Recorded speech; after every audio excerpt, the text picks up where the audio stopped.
Kama ulivyotubeba mwaka jana, tunaomba Mungu tubebe mwaka huu. Kama ulivyotubeba mwaka jana, tunaomba Mungu tubebe tena mwaka huu. Bado tunahitaji mkono wako Bwana. Bado tunahitaji nguvu zako Bwana. Maana bila nguvu zako, bila mkono wako hatuwezi enda popote. Hatuwezi kufika popote. Maadui wa huduma wamekuwa ni wengi. Adui wanajipanga kutula nyama ingali tu hai.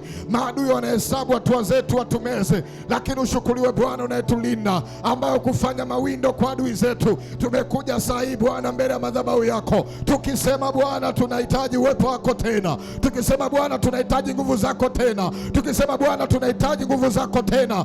Bwana tuinue tena. Bwana tutetee tena. Angalia wanawake hawa kwa wanaume walivyoanguka na kusujudu mbele zako. Hii ni ibada tunakupatia Bwana. Hatuna mwingine wa kumpatia ibada za mioyo yetu. Tumekuja kuanguka kwako Bwana. Hatujaangukia Dagoni, hatujaangukia miungu ya Wafilisti, hatujaangukia miungu ya makabila yetu, hatujaangukia miungu ya asili yetu. Tunakuangukia wewe mfalme wa amani. Tunakuangukia wewe Bwana mabwana. Pokea ibada ya mwanamke mmoja hapa. Pokea ibada ya mwanaume mmoja hapa, katika jina la Yesu. Maombi yetu Bwana yakawe kama sauti ya vinanda mbele zako.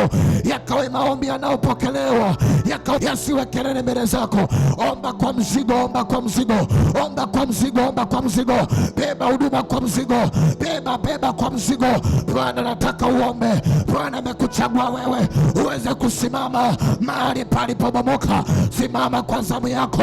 Simama kwa zamu yako. Mwambie Bwana, nasimama mahali palipobomoka. Nimekuja kutengeneza, nimekuja kuinua, nimekuja kusimamisha upya mahali ambapo adui alibomoa kuta, alibomoa misingi. Weka msingi wa mwaka, weka msingi wa huduma, weka msingi wa mwaka katika jina la Yesu Kristo aliye hai.